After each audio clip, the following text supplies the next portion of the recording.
What is up, everyone? It is XMPFX813 coming at you with a Call of Duty commentary. This is my Saturday commentary series that won't always be over Call of Duty, but this time it is, because my topic is the state of Call of Duty, and to me there's really two different ways that you can look at this. There's the competitive aspect and the non-competitive aspect, because to me they're two completely different things, and they're both going in different directions, at least from my perspective and what I've been hearing people say so far.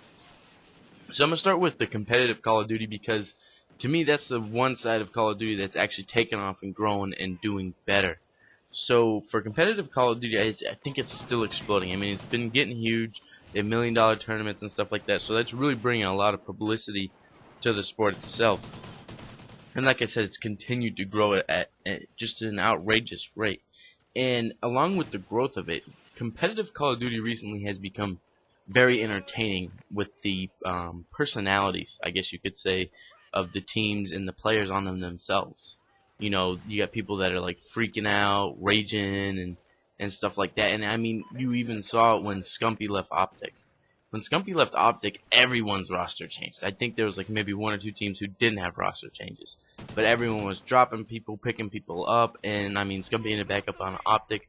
But that was more crazy to me than even when an NFL player gets dropped or something like that, or any actual like professional athlete gets dropped. These teams, it was more serious, and so much more crazy things happened when one player got dropped, who I mean is arguably the best Call of Duty player on the sticks at this time and pretty much in history. I mean, he's a great player, but still, I mean, when Peyton Manning was not on the Colts, I mean, people knew he's getting older and stuff, but if Tom Brady got dropped, the teams wouldn't, not everyone would be freaking out over it. I mean, certain teams would, but not the whole entire NFL. But I mean, with the roster changes, it's just been exciting, and that's one thing that I think that is really helping push the competitive aspect of Call of Duty. And overall, I'm just really excited about the growth of the competitive aspect of it. I mean, I think it's awesome that the competitive aspect is growing, because it gives people a chance to, you know, when they want to actually pursue it, to be able to say, look, we can do this, this is real, instead of, you know, just a fallacy that some people have. But I mean, you never know, it might die tomorrow, MLG might drop it, whatever, but I think competitive Call of Duty is still growing, and for another 2 or 3 years won't even peak out. So that's just my opinion. So now let's get into the non-competitive aspect, because I think the non-competitive side is going downhill. I mean, Ghost, in my opinion, is not a very good game. I played a lot just because my friends play it, and you know, it's kind of a habit. But that's a whole nother commentary for a whole nother time. But the non-competitive side, I feel like, you know, it's losing its appeal to players. And even if you try to argue with me, I mean, everyone's talking about the COD killer. In 2004, people, or not 2004, but whenever Call of Duty 4 came out, people weren't talking about the COD killer. Modern Warfare 2, people weren't talking about the COD killer. Modern Warfare 2 wasn't even that good. But as of recently, people have really been pushing for a COD killer, hoping that some game would dethrone Call of Duty as the best shooter on the market. So, I mean, you can't say it's the best game ever, the best game out right now, or that it's not losing some of its supporters when people are pushing for a Call of Duty killer, a game to play besides Call of Duty. I mean, I think you even see a lot of people playing games that aren't Call of Duty.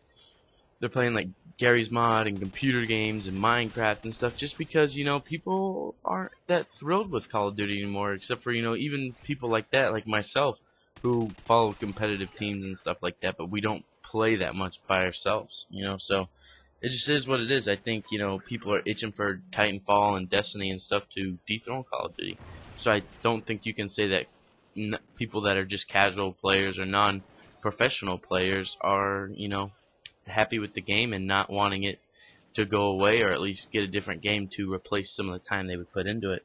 So just to recap everything, I feel honestly and truthfully that competitive Call of Duty is still going strong, still doing great, and that it's going to continue to grow for at least another 2 or 3 years. But on the non-competitive aspect of Call of Duty, I think, you know, I don't think it's doing very well. I think, you know, once Titanfall comes out and some of these other games, that, you know, Call of Duty's going to lose a lot. And next year when they drop whatever the new one is, because now I know they have the 3-year rotation or whatever it is, you know, I mean, hopefully they'll change it. Hopefully they'll make it good again. But, you know, that's the state of Call of Duty. Why don't you guys let me know what you think down in the comments below, what you think the state of Call of Duty is, and if I was wrong, let me know. But you go ahead and on the right, click subscribe. Top left is a link to my channel. Down below are 2 videos that you missed, and then at the very bottom is my Twitter.